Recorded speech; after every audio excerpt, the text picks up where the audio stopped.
Good afternoon and welcome. My name is Ian Rowlands and I'm the Acting Executive Director of the Waterloo Institute for Sustainable Energy, and delighted to welcome you here this afternoon.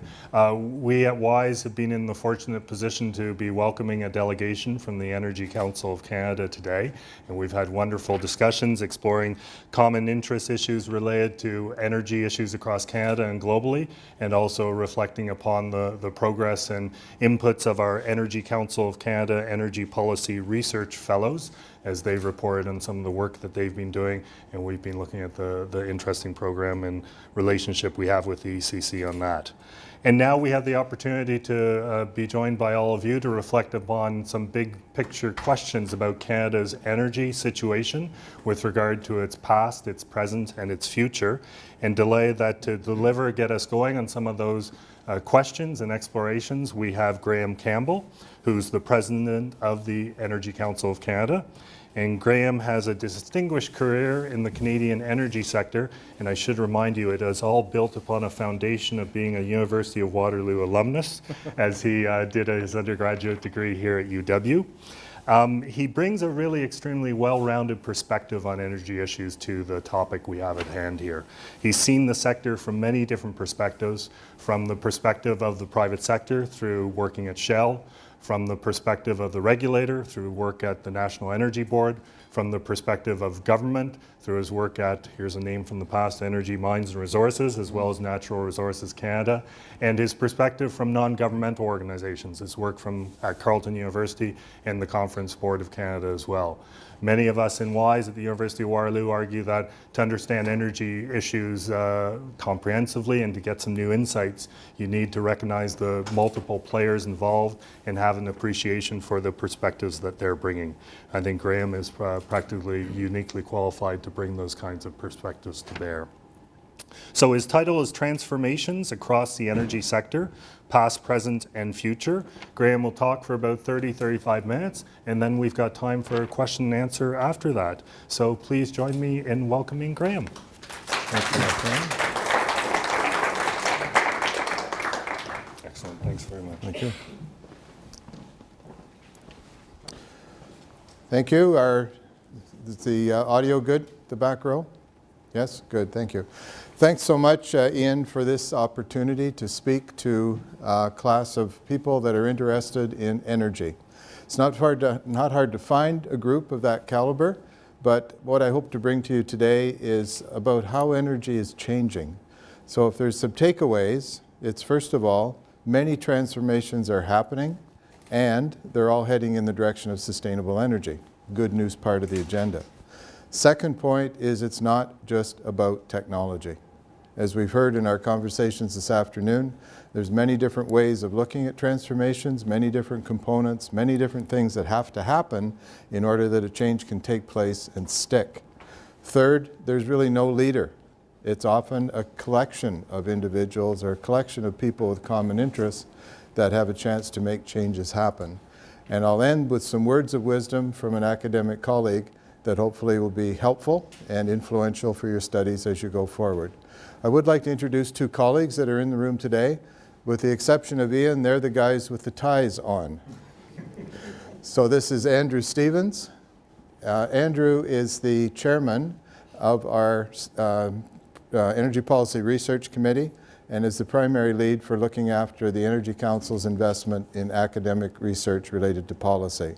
And sitting with us here is Bob Levay, who's on the committee, an executive with AMEC, and it's a pleasure to have both of them here. Any hard questions, I'll direct to Bob and Andrew. So first of all, what is the Energy Council? A little bit of primer just to get us going. First of all, our mission is to forge a better understanding of energy issues in order to optimally shape the energy sector for the benefit of all Canadians. So some key words there, energy issues, that's the main thing we look at. We're not strictly a technology organization. Optimally shape, we want to play a proactive role in energy and how it evolves and happens. And it's not just for the members of our organization, but it's for the benefit of all Canadians. Our membership includes executives from the private and public sectors across Canada. Andrew is ex-Suncor, Bob is with AMEC, a major engineering company in Canada.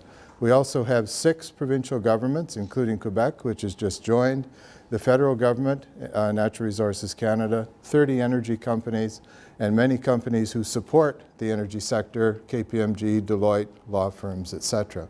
So it's this organization that comes together around energy, essentially at the executive level in Canada. We cover all forms of energy. We aren't a nuke organization or a renewables organization, all forms. Most important, I think, is it's the full supply chain, all the way from supply through transmission and transportation and all the way through to end use. If there's a part of that spectrum that we're weak on, it's the end use spectrum. And we're trying to do more to boost our engagement in that side of the business. Our themes, working together on energy. We hope to advance energy dialogue, engage the key stakeholders. This includes government, so we're not a lobby organization. We have governments at our table, everything we do. Inform policy discussion. We don't tell government, we try to inform government, etc. And learn from research and WEC studies. The list of people on the right are the Canadian Energy Persons of the Year over the last decade or so.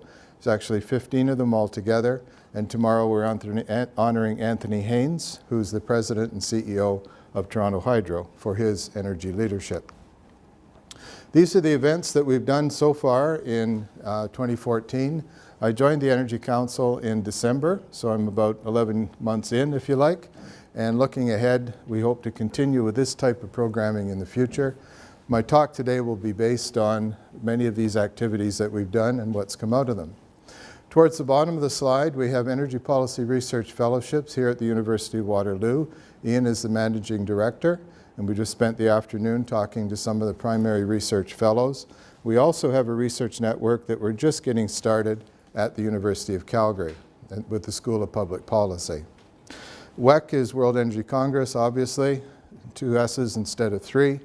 They meet every 3 years with a major World Energy Congress and with executive assemblies in the off years. And we've just met in Cartagena, Colombia for an excellent meeting that took place there.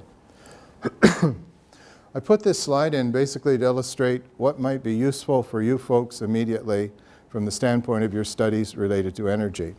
These studies are available online. You have to provide your email, but you have access to them. If not, contact us. Ian has my card.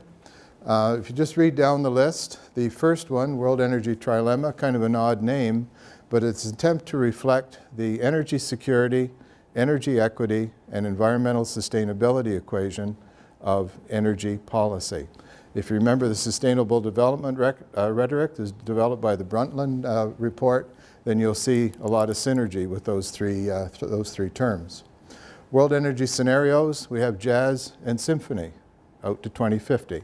How would the world unfold under a jazz model? Freestyle, not too conformist, take a few chances, just let the world flow, that's jazz. Symphony is a far more controlled and regulated, government policy directed scenario. World energy resources, these are quantities, how much oil, how much gas, how much renewables. Interestingly enough, they're about to look into water as a resource for energy from the standpoint of cooling water for power plants, water for biofuels, water for oil sands, etc. Down at the bottom, World Energy Issues Monitor, we'll be looking at some of the results there. This is a survey across the world of energy leaders answering the very same questions and having their results plotted up on region by region maps. Extremely interesting results. So today, what will we tackle? First of all, some transformations in a general sense. So get started that way. And then in the talk as it unfolds, I'll be going through each of the events and drawing out some observations that we've made so far in 2014. So electrification of natural gas supply in British Columbia, CO2 synergies in Saskatchewan, new transmission infrastructure in Ontario, transforming Quebec's transportation sector, electrification, natural gas for 18-wheelers, and observations from the World Energy Summit and Forum. The transformations that energy leaders see will be in the results of the monitor that I'll show you a few graphs of, and then finally some words of wisdom at the end. So let's get started. First of all, as the slide says, transitions are a part of our energy history. So I'm not talking about anything new here today. What I'm talking about is what is being done now and what will likely happen in the near future, not directed by resource availability or evolution of technologies, by the combination of technology plus policy plus incentives, etc. So the chart on the right shows components of our energy supply mix, starting from Confederation and going through to 2006. As you can see, this is a percentage chart. It's not a total chart, but percentage. We started out with wood and trees. We switched to coal. And the remarkable thing about the chart is how swiftly we changed from having no coal in our energy mix to having something in excess of 70% of a driver of the energy system derived from coal in what amounts to 2 or 3 decades.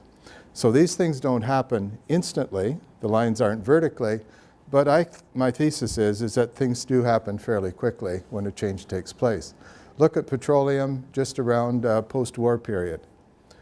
Another remarkable increase. Natural gas after 1947, when natural gas was discovered in Alberta. All of a sudden, a new energy commodity became available. It performed better than the ones that we used before, and the penetration rate was very quick. So, energy mix driven by resource endowment, invention, new technologies.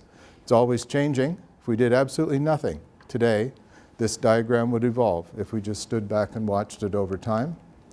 Each country and each jurisdiction within it will make use of the energy resources at hand. If a Saskatchewan power plant is sitting on top of a coal resource, chances are they're going to want to use the coal to generate power. The question is, how can you do it cleanly? Likewise, if Alberta has an oil sands resource, chances are they're going to want to develop it. Secondly, we have a progressive evolution. We never have before have had an energy mix as diverse as we have now. You can see the spaghetti on the right-hand side of the diagram. Lots of change, lots of variability, hugely diverse mix. And my thesis is it'll get even more diverse in the future. Transformation certainly calls for new technologies. Nobody's surprised in the room about that. This diagram produced by the IEA was what it would take to limit, global temperatures to a 2 degrees centigrade increase, essentially the Copenhagen Agreement put into technology terms. Do I have a pointer here? I guess I do.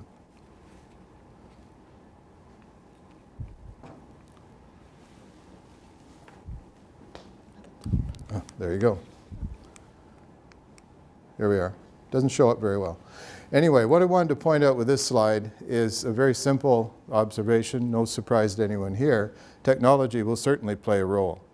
The IEA would have said that the big hitters are energy efficiency, roughly a quarter, renewables, another 20%, and carbon capture and storage, something like 20%, making up the technology share, of how each technology will contribute to a cleaner energy future with reduced emissions.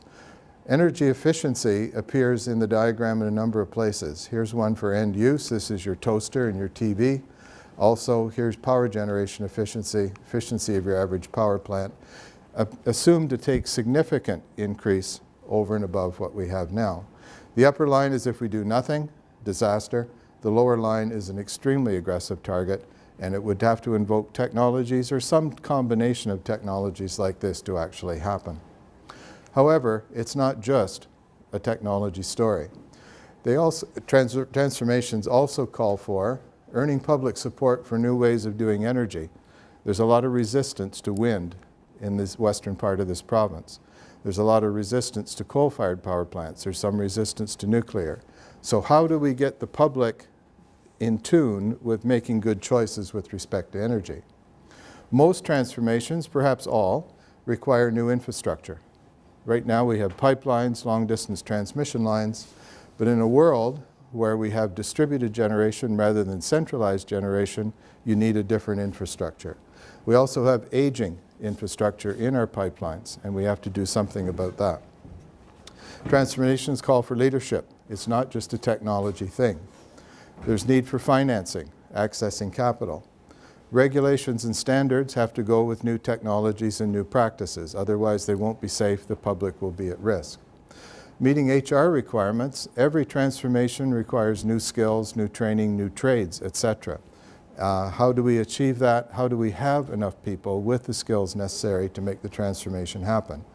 And lastly, perhaps down at the more micro level, how do we pay for the new services? If electricity storage came into our electricity systems as a feature, how would we actually pay for it? Do we pay the owner of the storage? Do we pay the utility?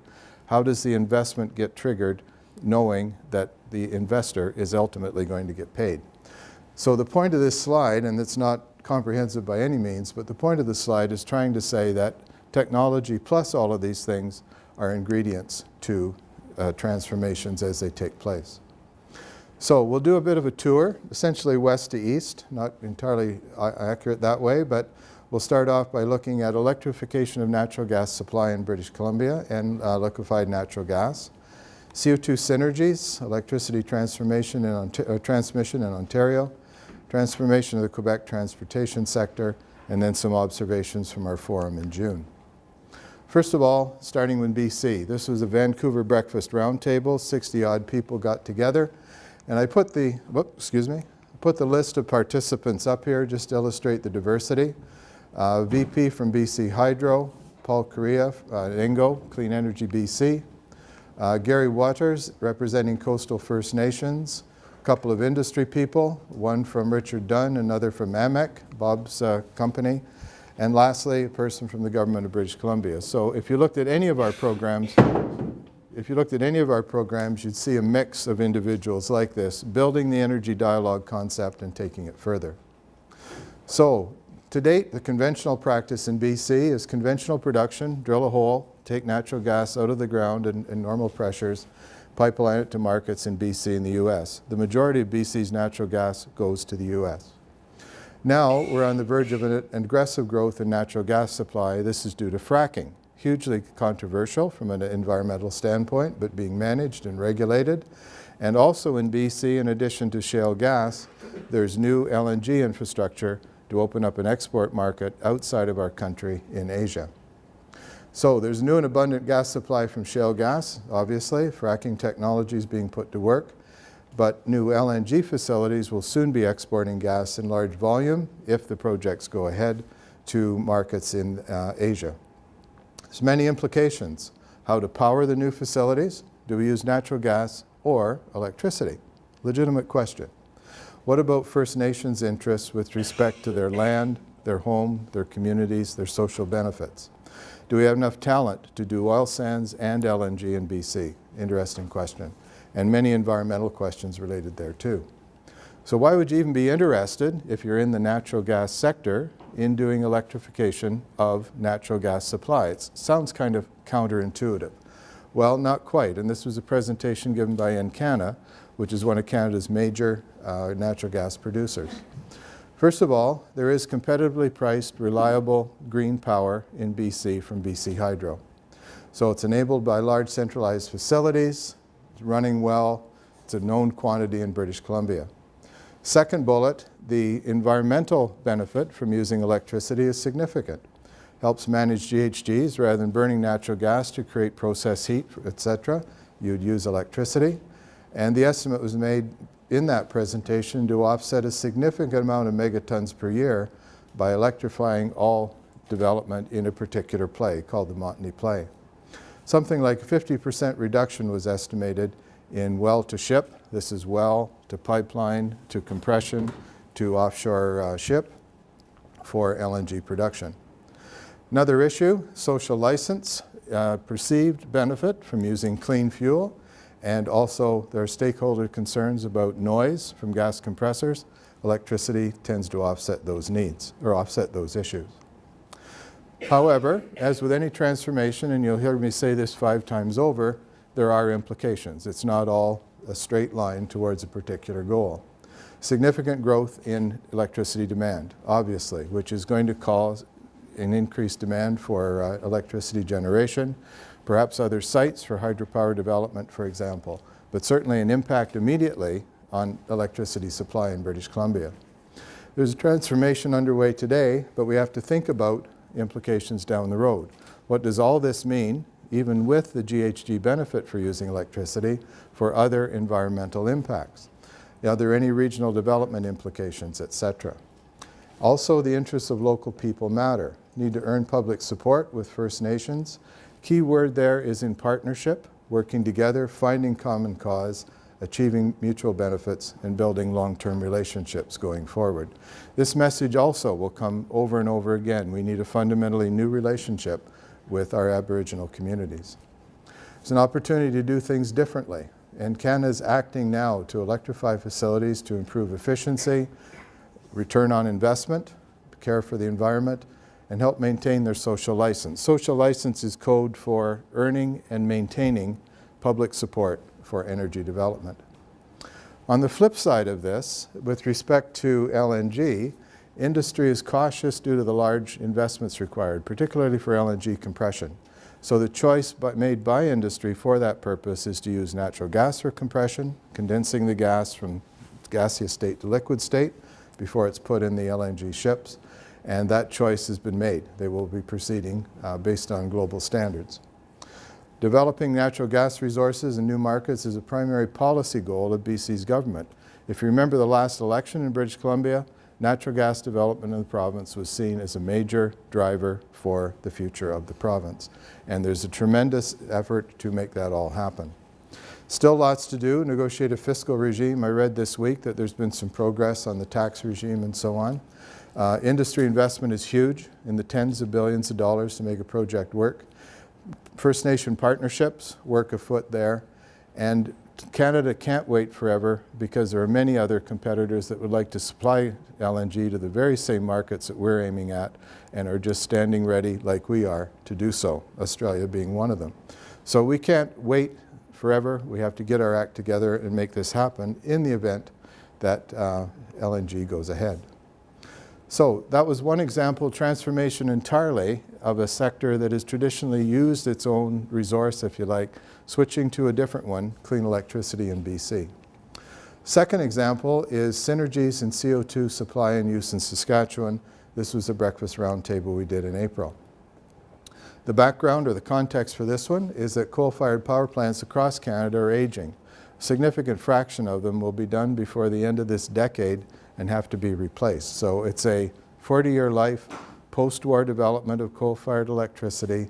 Time goes by and the plants need to be refurbished. Regulations have just been introduced by the federal government to limit emissions to coal-fired power, roughly equivalent to the emissions from a natural gas plant, and that's about half of the standard emissions that a coal plant would produce today. Something like 420 kilograms per megaton versus 800 or 1,000 from a standard coal plant. So the regulations are clearly a driver that's pushing this transformation ahead. Also a driver is the need to refurbish and restore older units. So SaskPower has just recently opened in October what's called the Boundary Dam Project. It involves refurbishment of one of 4 generation units, added capture facilities for both SO2 and CO2. So we're trying to take flue gas from the coal-fired power plant and get a commercial product out of it. And that has fortuitously been integrated with an enhanced oil recovery project where the CO2 is being used to get more oil out of the ground from a neighboring oil field. And this has turned out to be a world first, where all the pieces of CO2 capture, use, and storage have come together. Here's a little diagram just to show you how it works. That's where Estevan is in the southeast corner of the province of Saskatchewan. The picture on the right is Boundary Dam, right near the international boundary, obviously, the title. And the 4 stacks you see represent the 4 independent power units that are located within that plant. So the diagram, just from left to right, we start off with Saskatchewan coal, which incidentally is not the best coal for power generation. It's a lower grade coal. It's burnt, used to generate steam in a boiler, and the steam goes off to generate electricity. The electricity goes into the Saskatchewan grid outside of the plant. The yellow that I put on the diagram follows the CO2.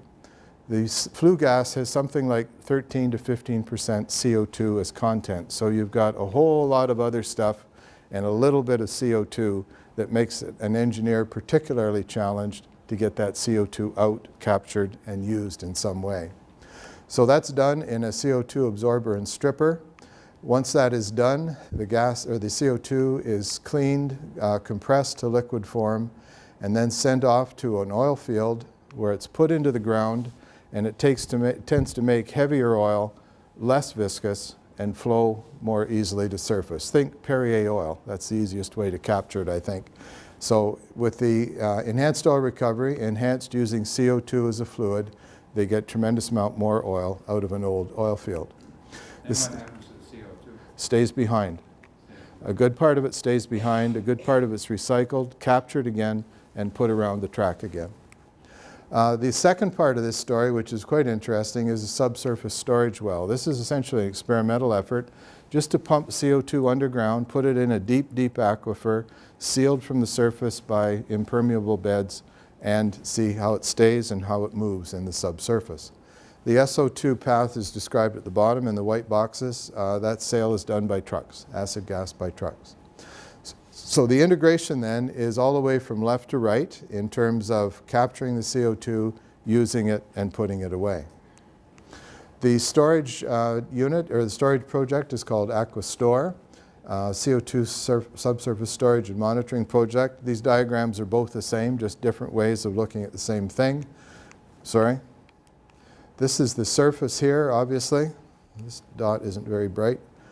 And 3,000 to 30 meters later, 3,300 meters deeper in the earth, the CO2 is injected into this reservoir underneath many, many many layers, colored here, which are designed and intended to be sealing for this particular commodity that's being put into the subsurface.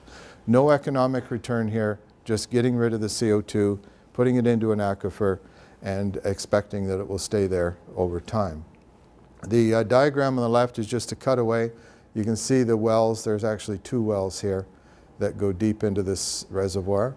Also, what will be done here simultaneously is that remote techniques will be done from the surface using geophysical techniques to observe where the CO2 moves in the subsurface. Will it move up dip? Will it stay right near the well? What will happen to it? And that monitoring is also being done at the oil field to see where the CO2 goes. So the idea here then is managing CO2 in a transformational technology in an integrated project that uses the CO2 to gain economic return and also to put it away permanently in the subsurface. Upgrading infrastructure. The main message here is transitions take time. This is a new energy infrastructure project. It's a power line that runs from Bruce Hydro Plant, nuclear hydro plant on Lake Huron, to Milton in Ontario. It's done by Hydro One, 176 kilometers, HVDC. What I'm trying to draw out on this slide is the degree of public engagement and consultation that took place in order to make this happen. You can see all the issues or the meetings and so on listed here. Public information centers were set up, First Nations consultations, a lot of property acquisition to get the right of way for the power line. Quite a significant project through farmland basically in Ontario. One thing I would like to point out is the time involved, something like almost 6 years. Started off with public consultations in October 2006 and ended up with in-service in May 2012. So you'd say even a power line, or maybe you'd say also power lines, take a long time to make transformations happen in the electricity sector for a whole variety of reasons, public engagement, public consultations being among them. Transforming Quebec's transportation sector. This is an exciting development which looks at 2 aspects. First of all, converting the light-duty vehicle cars, things that you and I would buy, to electricity, essentially electrification of transportation, and using natural gas in 18-wheelers by Transport Robert. So our session in Montreal in May looked at this question in detail. Some of the slides are translated for you. The entire event was done in French. Just by way of background, 50% of all Quebec's remaining emissions are from the transportation sector. All of their electricity is essentially from hydro. The big challenge then for Quebec on a GHG policy objective is to reduce the emissions from transportation. Electric motors for personal and light vehicles and natural gas for freight are 2 directions that they're pushing in. A couple of messages from this segment of the talk. First of all, policy needs to be sustained and it probably needs to go on for a long time. So I've said strong, sustained policy leadership is essential to drive the major transformations we're talking about today. So how did this happen in Quebec? First of all, an action plan by Hydro-Quebec on electrification of transport, and that was done in 2009, 5 years ago. An action plan to promote the use of electric vehicles, and finally a strategy by the government of Quebec on electrification of transport. So over that period of time, there had been a consistent, steady thrust in the direction of transportation emissions and trying to reduce them. Not only do you need strategy, but you also need goals and milestones. So these are some of the features that they put in place. This was the talk that was done by Chantal Guimont from Hydro-Quebec. Up to $8,000 for electric vehicle purchase incentive. Ontario has essentially the same thing if you want to buy a Volt or a Leaf. Demonstration projects for the taxi fleet, electrification of government departments, etc.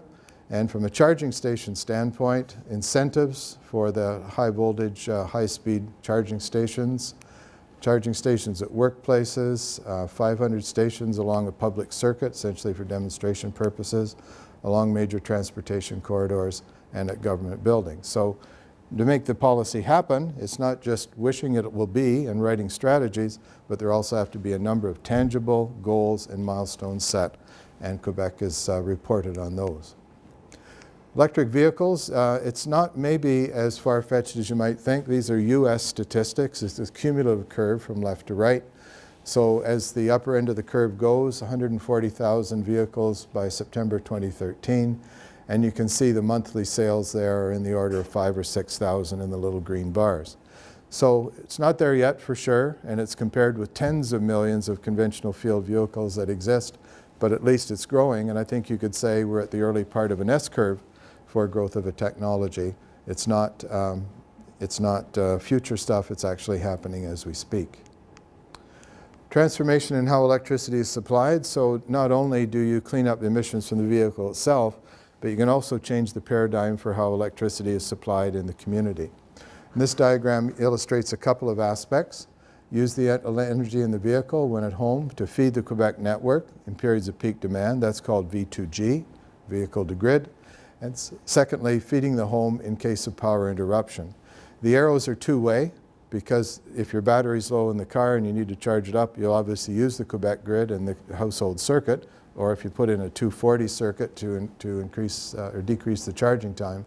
So two ways, but it tends to integrate pieces of the energy infrastructure that we've always thought of essentially independent.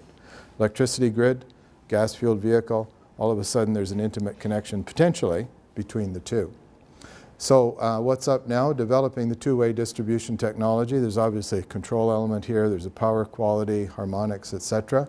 You have to test these things out with real-world conditions. More importantly, real-world people like you and I. Secondly, they're doing a lot of work with partnerships to advance the research and going forward. There's a huge entrepreneurial opportunity here for companies that either supply the bits and pieces or the batteries or the vehicles themselves. And Quebec has shown great leadership with this program, based primarily on the fact they have hydroelectricity in abundance, and they're innovative, and they're trying to get at one of their major policy issues. On the freight side, this is a report by Transport Robert that they gave at that same breakfast roundtable. The road is the good old 401, all the way from Windsor through to Quebec City. This slide is a little bit dated, but those are the LNG stations that existed along the way. Some of the benefits that were pointed out by the spokesperson from Transport Robert are energy security, in other words, natural gas available in abundance now, not relying on foreign markets. Reduction of GHGs in the supply chain and in the vehicle itself. Extension of the working life, natural gas engines work and last longer, need less maintenance, and independence from oil price fluctuations, although when oil prices are going down, as they are now, that's perhaps less a concern than when they're going the other way. But in any event, it's essentially disassociating your transportation fleet from oil markets. These are just some statistics that were provided by Transport Robert. You can see the stations there, opened 3 years ago. A significant part of their fleet is being converted to this technology. And by the numbers, the last slide, more than 400 trained operators. Obviously, there's some resistance on the part of someone that's always used a diesel-fired truck to natural gas, how it works, what about reliability, will I get my load to where it's supposed to go, or will I run out of natural gas? So all this involves training and familiarity with the new technology. So valuable experience has been learned. Some of the changes and challenges that have been encountered: developing the network of stations. These are high volume stations needed to fuel an 18-wheeler. Availability of engines with LNG capacity. Westport Innovations in Vancouver is one of the main manufacturers. Sufficient fueling stations to reduce the range anxiety. Adapt regulations. This is with respect to safety of handling natural gas, fueling of natural gas. Retain and improve on efficiency gains. There's different weight distributions and so on with natural gas equipment. And lastly, breaking the myths around LNG. This is what often exists or surrounds transformations. People don't think something is going to work. It's a myth, and they reject the transformation and the opportunity related thereto. So Transport Robert pointed out that breaking that myth amongst their community was an important part of the job. So we're now down to number 5, these observations from our summit. This was a Canadian energy event, essentially. For the first part, the World Energy Council event was done jointly with Canada, the United States, and Mexico. These are the themes we tracked. Our theme there is our theme today, and this talk is transformation across the energy sector, past, present, and future. And we looked at 4 tracks altogether: perspectives from governments, energy sector overview and energy policy, what's going on in oil and gas, Canada, US, and Mexico, what's going on in electricity. These are some of the speakers. In the upper left-hand corner, Kelly Block is the Parliamentary Secretary for Natural Resources Canada, talked about responsible resource management as being the theme of our energy department. Matthew Kuncombe, some of you might recognize, Grand Chief Council of the Cree.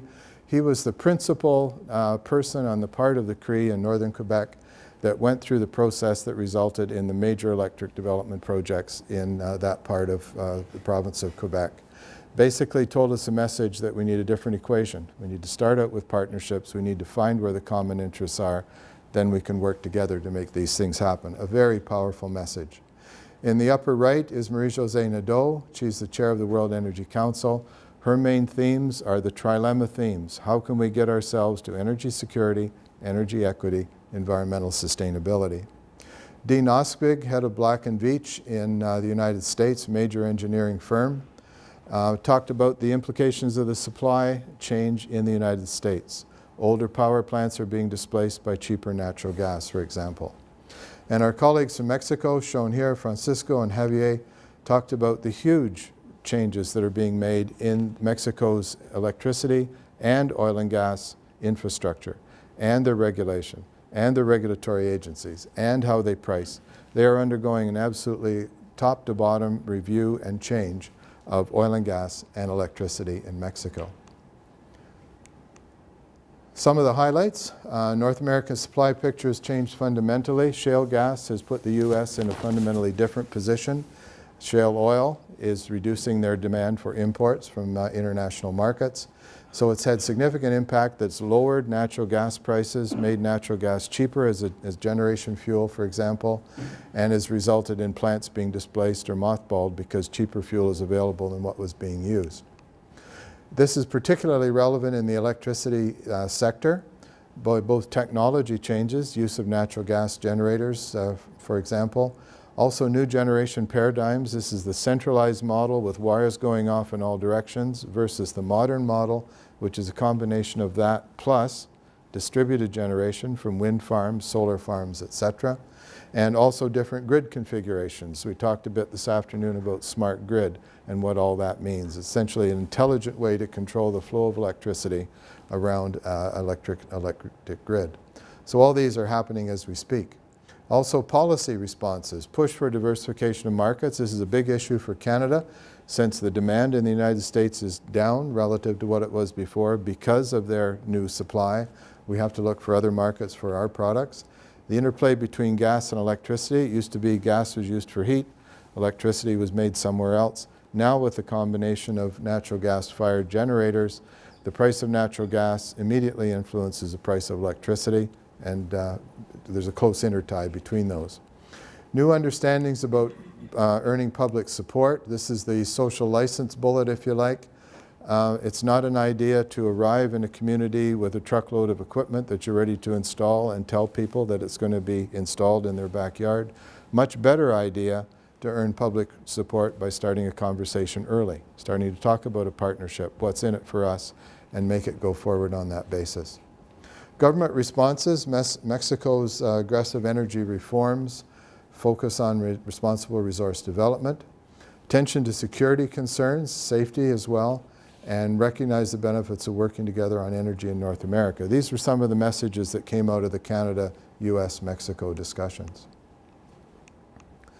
So, what transformations do energy leaders see? I'm going to report to you in 3 slides, one from a global or world perspective, one from a North America perspective, and one from a Canada perspective, on how a selected group of energy leaders actually see energy issues. Where this is done is a common set of questions sent to 3,000 plus energy leaders across the globe. So everybody gets the same set of questions. They're basically, how severe do you see global recession as influencing energy? Weak, strong, or partway in between. So 30 times over, questions like that. The results are plotted on a 2-dimensional map that takes just a second to grasp, so I thought I'd tell you a bit about it today. On the vertical axis is uncertainty. So if you knew absolutely how electric storage was going to impact a particular electricity environment, it would plot way down here. In most cases, the interesting ones, critical high impact uncertainties plot at higher uncertainty levels, need for action over here. Secondly, on the other axis, the horizontal axis, is the degree of impact. So what impact would this technology, would this innovation, would this energy issue have if in fact it played out? And the size of the bubble, if you imagine yourself in this part of the diagram, there'll be a whole bunch of bubbles on my next slide. The size of the bubble indicates the degree or the significance as seen by the individuals that reported. So if half the individuals saw one particular bubble, it would be much larger than the ones where only a few were concerned. So here we go. This is the same diagram, a little more busy, I guess you'd say. The interesting corners of the diagram to me are up here, critical uncertainties, and over here, need for action. So let me point out a couple of general features before we get going in more detail. Energy efficiency always ranks high in terms of its impact and low in terms of its uncertainty. So everybody would agree that there's a significant pathway towards doing more in the energy sector with environment, emissions, etc., using energy efficiency. Under some of the critical uncertainties, almost all the diagrams show climate framework in the high uncertainty, high impact. People just don't know yet.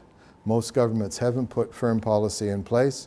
We have at the subnational level, at provincial level, but not necessarily at the federal level, and as a consequence, it always ranks high. Other renewable energy technologies move around depending on the country. Energy prices are always uncertain. This survey was done at the end of August. Oil prices had started to inch down then, but they certainly hadn't dropped to the point where they are now. But it was obviously of concern in terms of what prices are going to be, and certainly a high impact regardless of what they are. As we go slide to slide, I want you to take note of where carbon capture and storage plots. This is the world diagram. So it's seen as having pretty high uncertainty and among the lowest impacts of the transformations that might take place. Canada's picture is remarkably different, as you'll see in a moment. So that's the world picture, all 3,000 lumped together. Extracting out North America, what do people see in terms of critical transformations? See some common elements. Here's energy efficiency, for example. There's another one we noticed before. Here's climate framework hiding over in here. Very, very high uncertainty, very, very high impact. And for those of you that have been watching the climate debates and so on in the US, you can understand how difficult that discussion is. Here's an interesting one, electric storage. Seen as having high uncertainty, we don't really have that embedded in most of our electricity systems other than pumped hydro at Niagara, for example. But it's seen as being a technology that has very, very significant impact. China and India, this is essentially the demand side of the equation. What will the growth of China and India be like as the future unfolds? Will they continue to have such an aggressive growth in energy demand? The flip side of that is, could we reach those markets with our energy commodities in a more extensive way than we are now?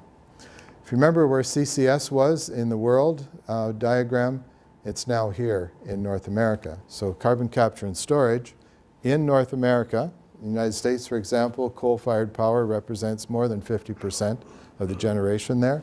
So carbon capture and storage was seen by energy leaders as having more of an impact, but still with a lot of uncertainty, still in the upper part of the diagram, amongst the most uncertain observations that were made with respect to how it's all going to unfold. Here's the Canadian picture.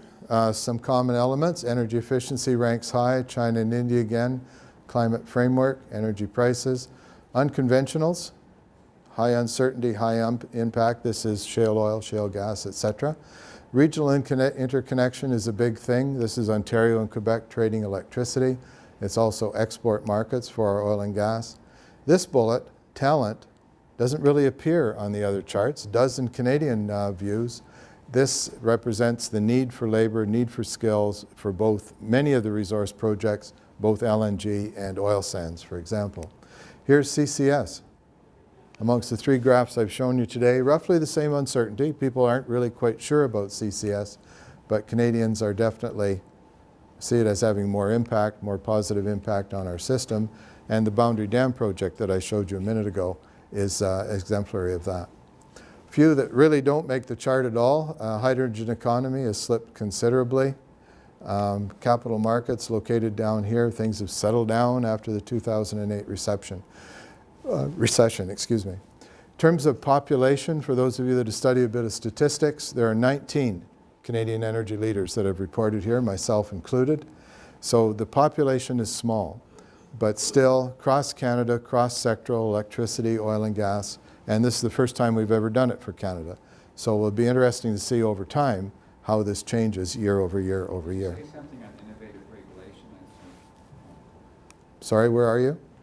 Right in here? Innovative regulation, just something about its meaning and so on. Yeah, I think what that is not prescribed regulation in the sense of you have to use fitting XYZ.2, rather try to achieve performance of a particular regulation. So if the fitting is designed to reduce leakage, you reduce leakage to a certain percent rather than prescribing the fitting.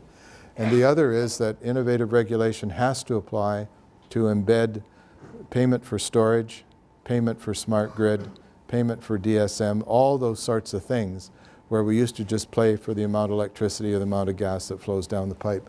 I'm interpreting what that means. And this is a problem with surveys. You read innovative regulation, you take one meaning. I read it, I take another. We both fill out the survey, and they both get reported on the same chart. So there's some risks involved here.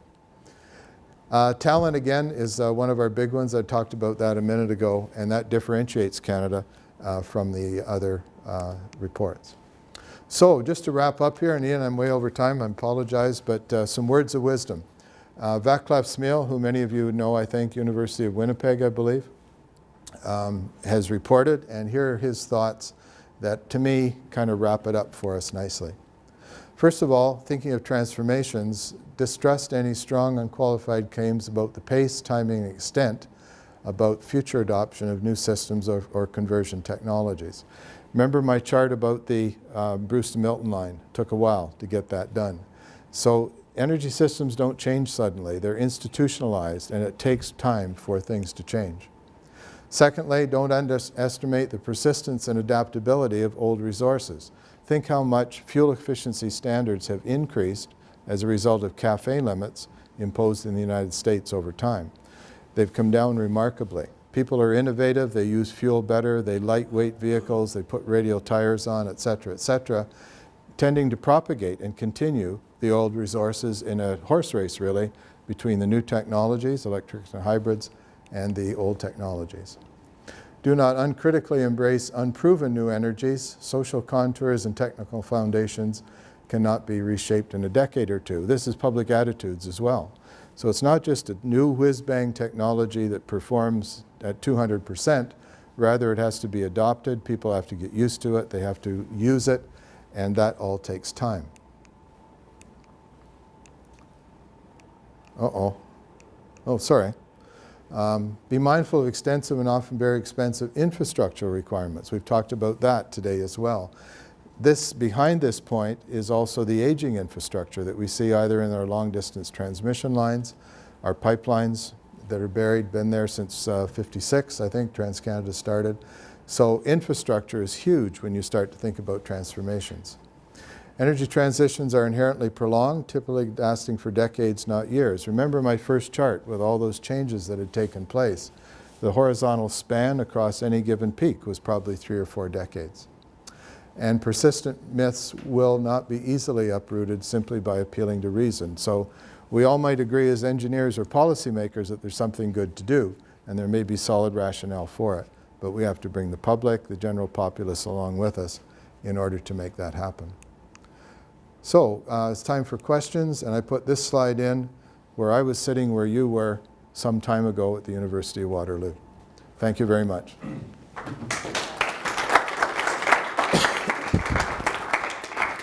Graham, thank you very much. We've got 10 minutes for questions. So Graham's giving us a wonderful overview across Canada perspective on some transformations going on, and he's kindly agreed to respond to questions you may have. And I'll get us going by asking you the first four transformations you laid out there. As we juxtaposition them with your ETP graph from the IEA about the need to have the deeper CO2 reduction, is there a particular one of the four that excites you or that might be able to do more with respect to achieving that graph? Let me go back, Ian, and I'll try to answer it that way. My first answer to you is energy efficiency, and I actually didn't show you an energy efficiency example. But that to me would be the very first thing to do. Tremendous potential. You and I can both do it tonight when we go home if we work at it. So that would be the first choice. Let's see if I can get the graph back and talk about it a bit. So here I'm thinking of the wedges. I think one. It's called the wedges diagram. Yeah. I guess the ones that I would put most hope in, having talked about energy efficiency, etc., is power generation efficiency. This is refinement of either coal-fired generation, going to higher pressure, higher temperature, which increases efficiency, critical, supercritical, etc. Renewables are certainly going to have a significantly greater impact over time. They've already started to penetrate beyond the time frame even in this graph when it was made. The key element there to making renewables work is having electricity storage embedded in the system a priori, not a tack-on that doesn't work as completely as possible or as well as it might, but rather starting out and designing new energy systems with storage as an integral part of them. It's a bit utopian. It doesn't usually happen that way. It's more incremental in nature. Nuclear will persist over time, more than 50% of Ontario's generation. Base load, low cost, safe, reliable, etc. So there'll certainly be a part for that. CCS, there are questions around CCS as you saw the dots move on the charts I showed you. And the Boundary Dam project will teach us a lot about how that works, how the cost versus the benefit will play out. Very expensive project nonetheless.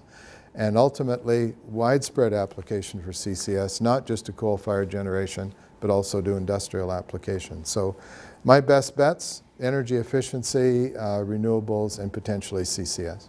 Great, thank you for that. Questions anyone would like to put? Yes? So I think we all worry about a potential problem, massive and perhaps sudden climate destabilization. And I think this puts a responsibility on us. I mean, we don't know when it's coming. To do a heck of a lot more. Now, unfortunately, as Harper says, he wants to do things in a way that doesn't destabilize the economy. But but at the same time, he and the provinces are overlooking certain sources like deep geothermal. That's a possibility. I don't think it's being explored really enough. Isolated cases. Isolated cases. I think Are there. you able to just quickly repeat the question, or did you catch it? Are you getting the question? Okay, what about, should we be more worried about the potential of significant climatic changes as a consequence of increase of emissions? Perhaps catastrophic, I think you're saying, that the Gulf Stream changing direction or not keeping England warm anymore, that type of thing. Yeah, there's no question. The Conference of the Party meetings have as yet failed to achieve a internationally engaging strategy, plan, etc. The next meeting is in Peru. France is preparing now for the next one in Paris, and there's lobbying work going on already towards achieving a definitive, broadly engaging climate agreement there. That may happen.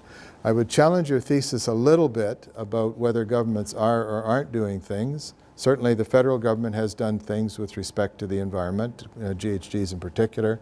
Where there's a lot of action as well is at the provincial level. So Alberta's introduced GHG regulation, Ontario's phased out coal, BC has a carbon tax, Quebec has a carbon tax. So there are some things going on. Will they all add up to significantly reduce the amount of emissions? If you look on the Environment Canada website, for example, you'll find a chart there where it shows that Canada's emissions will progressively increase over time rather than decrease. So I take the thesis of your question, but I think there are some activities here and there that are headed in the right direction. But not sufficient.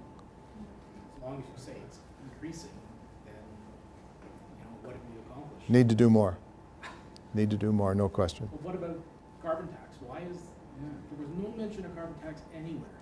Working in person. There's two in place at the moment. There's, Question was about carbon tax? I'm sorry. In general, not just the small ones in place. Yes. I mean, all economists really agree the way to cause a transformation to happen Yeah.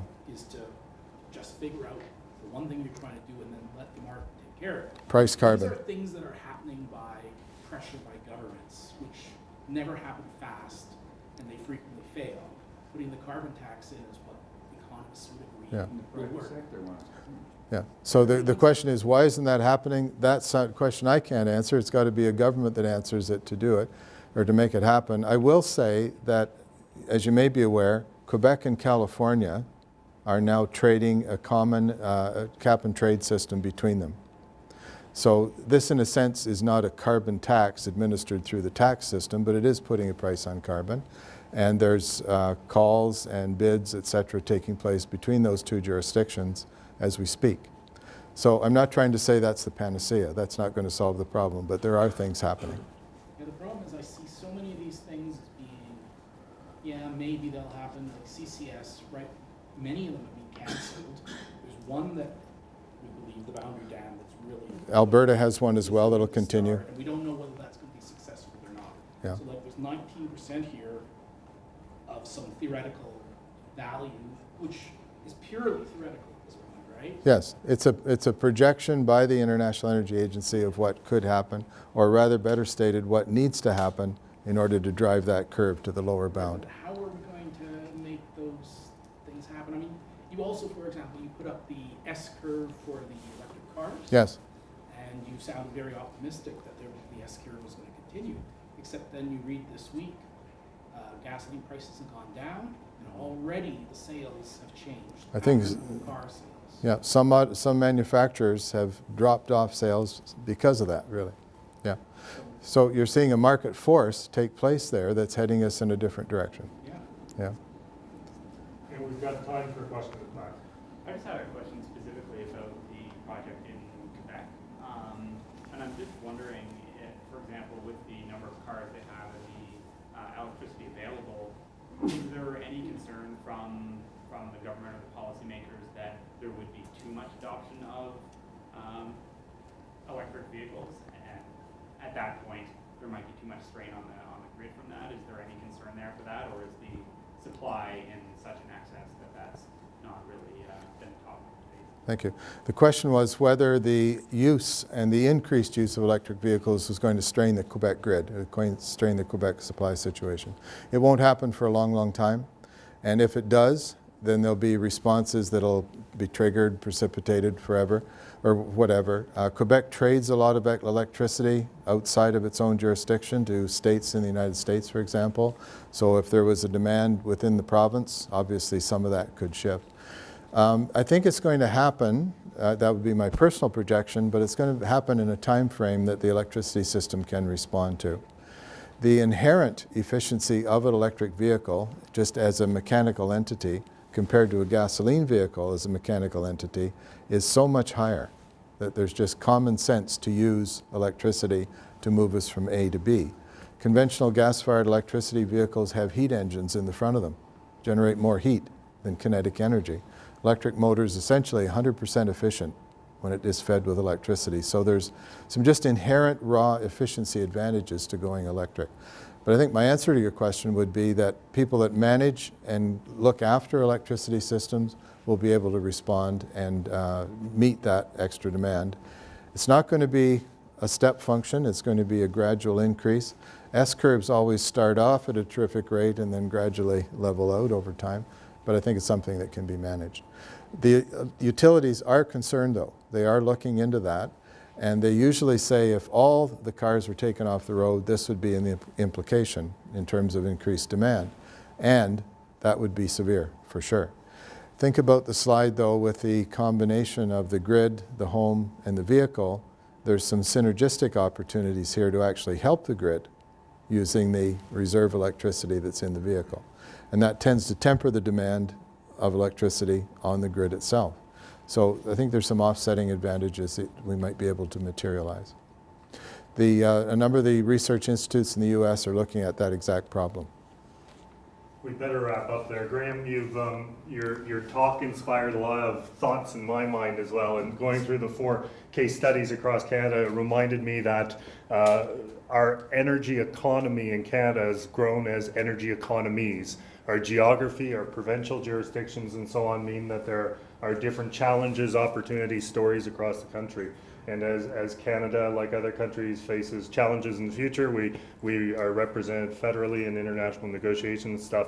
That cross-Canada learning is important, and I see the ECC is playing a valuable role in many ways, but bringing that dialogue across and recognizing the different perspectives across Canada. So for that and many other things, thanks very much for your presentation. Thanks so much. Thank you very much.